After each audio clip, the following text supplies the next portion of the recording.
Assalamualaikum warahmatullahi wabarakatuh. Perkenalkan, nama saya Marsha Selma Rahim dari Fakultas Ilmu Komputer Program Studi Teknik Informatika dengan nomor induk mahasiswa 130-2023-0169. Di sini saya akan mempresentasikan rangkuman pesantren kilat pada tanggal 13 Agustus 2023 angkatan keempat.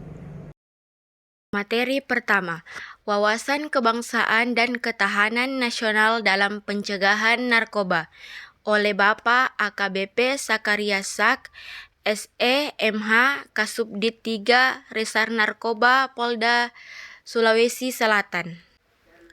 Ganja adalah psikotropika mengandung tetrahidrokannabinol sebagai senyawa kimia utama yang membuat penggunanya mengalami euforia.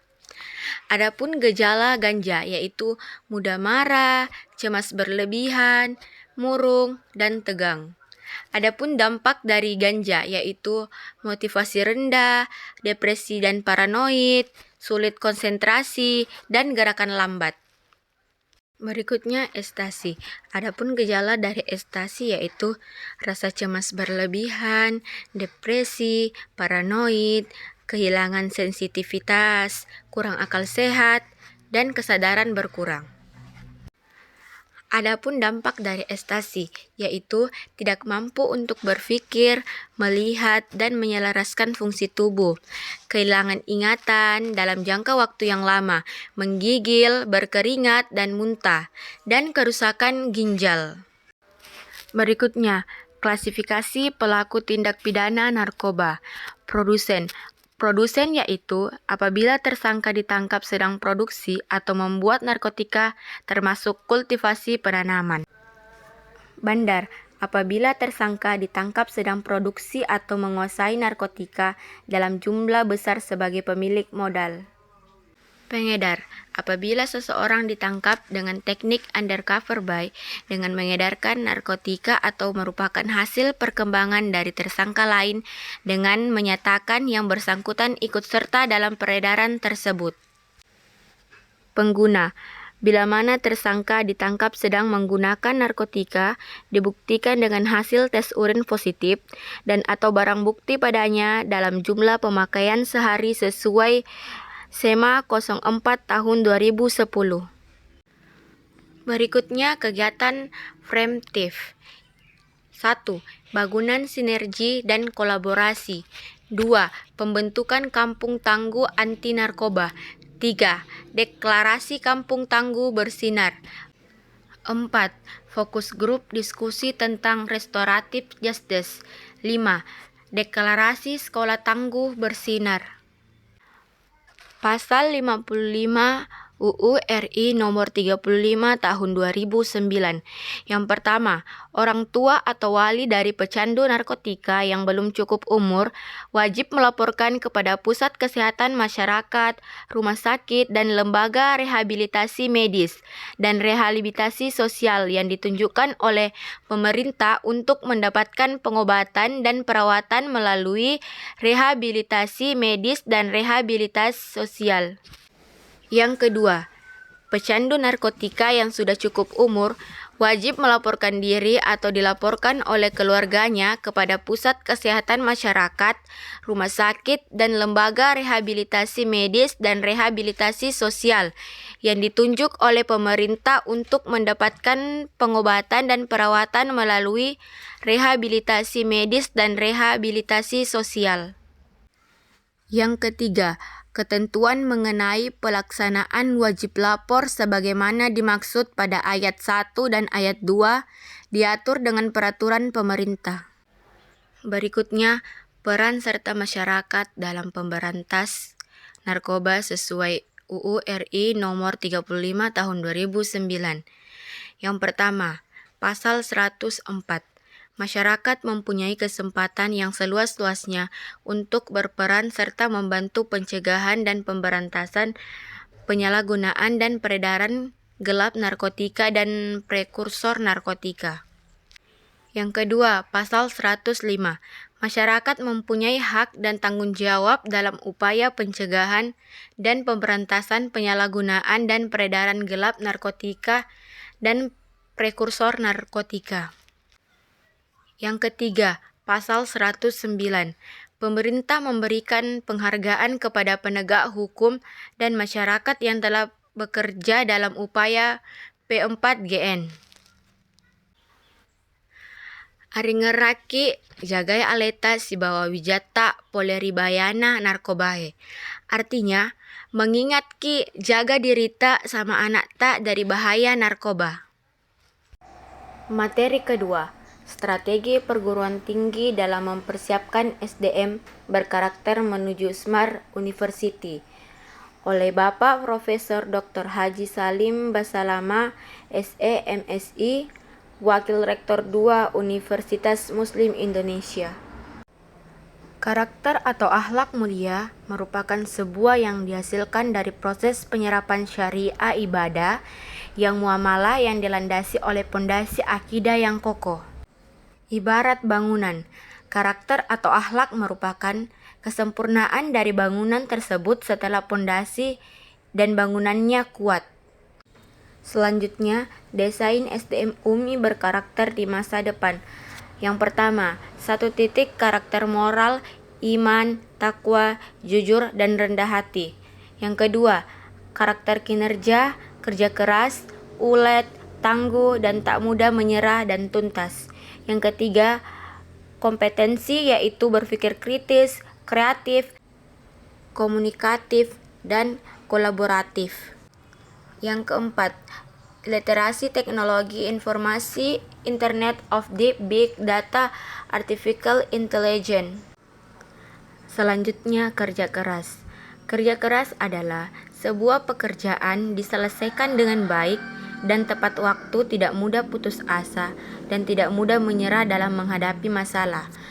Kerja keras juga merupakan perilaku yang sungguh-sungguh dalam mengatasi berbagai hambatan guna menyelesaikan pekerjaan dengan baik. Selanjutnya, sikap ulet. Ulet adalah berusaha dengan berbagai cara yang positif sehingga usahanya berhasil dengan memuaskan. Sikap ulet harus kita miliki karena dapat memberikan motivasi untuk mengubah keadaan kita yang semula tidak baik menjadi lebih baik. Firman Allah Subhanahu wa Ta'ala, sesungguhnya Allah tidak merubah keadaan sesuatu kaum sehingga mereka merubah keadaan yang ada pada diri mereka sendiri. Quran Surat Ar-Ra'd ayat 11. Selanjutnya, model pendidikan karakter dan akhlakul karimah mahasiswa, karyawan, dosen, dan pimpinan Universitas Muslim Indonesia.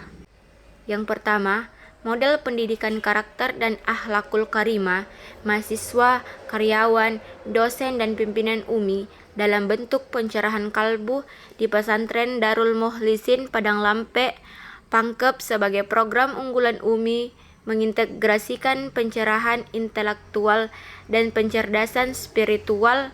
Pendidikan karakter dalam bentuk pencerahan kalbu meningkatkan pengetahuan dasar Islam dan pembentukan pola pikir Islami. Yang kedua, pendidikan karakter yang dilakukan meliputi 3 paradigma pendidikan, yaitu kecerdasan otak, moral, dan spiritual dipadu dalam pola pembinaan secara menyeluruh dan sinergi. Kecerdasan otak yang diberikan pada pendidikan formal, sedangkan kecerdasan moral dan spiritual dan pembinaannya di pesantren Padang Lampe dengan praktikum utama ibadah sebagai cerminan spiritual dan pembentukan akhlakul karimah. Mahasiswa, karyawan, dosen, dan pimpinan dipondokkan di Padang Lampe selama 1 bulan. Untuk mahasiswa dan karyawan, dosen, dan pimpinan selama 1 minggu. Dan setiap peserta pencerahan kalbu mengikuti berbagai kegiatan yang mengarah kepada pembentukan karakter UMI. Kegiatan dipusatkan di masjid dan di kelas. Segala aktivitas yang dilakukan sebagai wujud pengabdian kepada Allah Subhanahu wa Ta'ala senantiasa diawali dan diakhiri dengan membaca doa seperti dalam proses pembelajaran, makan dan tidur, serta berbagai aktivitas lainnya. Yang ketiga, berkoordinasi dengan pengelola pesantren Darul Mukhlisin Padang Lampe, UPT Pengembangan Karakter dan Dakwah serta Wakil Dekan Bidang 4 Dakwah dan Kampus Islami di masing-masing. Selanjutnya, merespon tantangan digital, UMI mengusung konsep Embracing Smart University. Embracing Smart University mengandung 5 indikator yang harus dicapai sebagai dasar. Pertama ialah Smart System.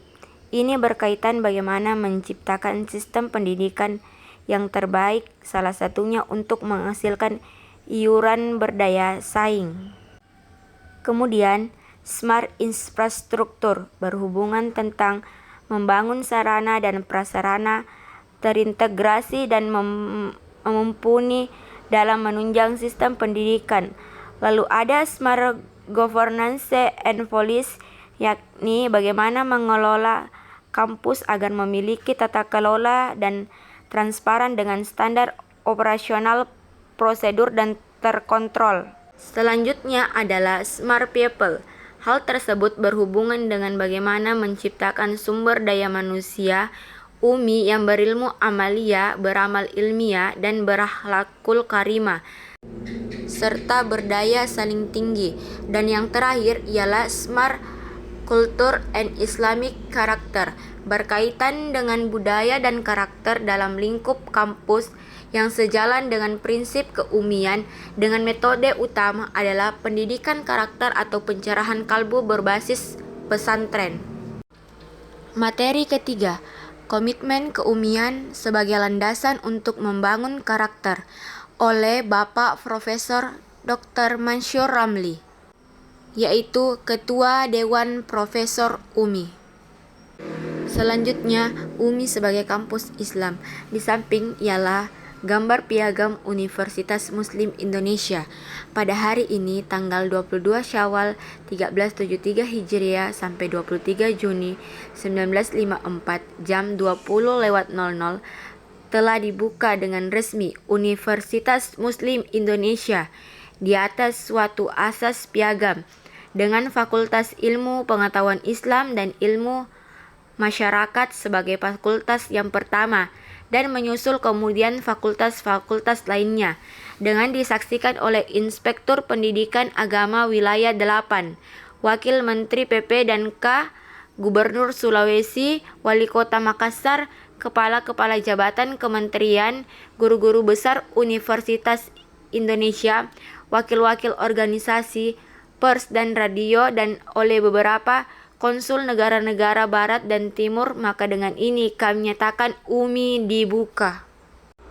Selanjutnya, adapun visi Universitas Muslim Indonesia, mewujudkan Universitas Muslim Indonesia sebagai lembaga pendidikan dan dakwah termasuk berkelas dunia, dengan melahirkan manusia berilmu amalia, beramal ilmiah, dan berakhlakul karimah, serta berdaya saing tinggi. Adapun misi Universitas Muslim Indonesia, yang pertama, melaksanakan dan mengembangkan kegiatan Tridharma perguruan tinggi, pendidikan, penelitian, dan pengabdian kepada masyarakat, berbasis standar nasional dan internasional yang berlandaskan nilai keislaman. Yang kedua, membentuk manusia yang berilmu amalia, beramal ilmiah, dan berakhlakul karimah, yang adaptif, transformatif, dan inovatif. Yang ketiga, menerapkan tata kelola berbasis good university governance dan sistem manajemen mutu berstandar ISO. Yang keempat, menerapkan nilai-nilai kecerdasan intelektual, emosional, dan spiritual berdasarkan Al-Quran dan hadis. Yang kelima, berperan aktif dalam usaha perwujudan kesejahteraan dan ukhuwah Islamiyah. Selanjutnya, apa itu komitmen? Komitmen merupakan suatu perjanjian, keterikatan baik kepada diri sendiri maupun kepada pihak lain yang tercermin dalam sikap, perilaku, dan tindakan yang dilakukan secara sukarela maupun terpaksa. Selanjutnya, komitmen keumian. Menghadapi persaingan global, khususnya menghadapi era revolusi industri 4.0 sebagai transisi menuju era revolusi industri 5.0 termasuk era pandemi COVID-19. Maka UMI perlu membangun komitmen baik yang bersifat individual maupun kelembagaan agar terbentuk karakter dan kondisi kondusif untuk mewujudkan visi dan misi UMI. 1. 6 komitmen kelembagaan. 2. 16 komitmen yang bersifat komitmen moral individual. 3. 5 komitmen yang bersifat peningkatan skill dan kinerja individual. 4. 8 komitmen yang bersifat etos kerja profesional Islami individual. Adapun sesi fakultas, yaitu Fakultas Ilmu Komputer, Dekan dan Wakil Dekan. Dekan Fakultas Ilmu Komputer yaitu Bapak Insinyur Purnawansyah, Eskom, Mkom, MTA. Wakil Dekan 1 yaitu Ibu Insinyur Yulita Salim, Eskom, MT, MTA yang bertanggung jawab di bidang akademik. Wakil Dekan 2 yaitu Ibu Dr. Insinyur Haji Harlinda L. Eskom, Mkom yang bertanggung jawab di bidang keuangan dan sarana prasarana. Wakil Dekan 3 yaitu Ibu Putri Lestari LB, Eskom, MT, MTA yang bertanggung jawab di bidang kemahasiswaan. Wakil Dekan 4 yaitu Bapak Dr. Haji Nukman MA yang bertanggung jawab di bidang keagamaan dan dakwah Islamiyah. Terima kasih. Sekian presentasi saya hari ini. Bila ada kurangnya mohon dimaafkan. Wassalamualaikum warahmatullahi wabarakatuh.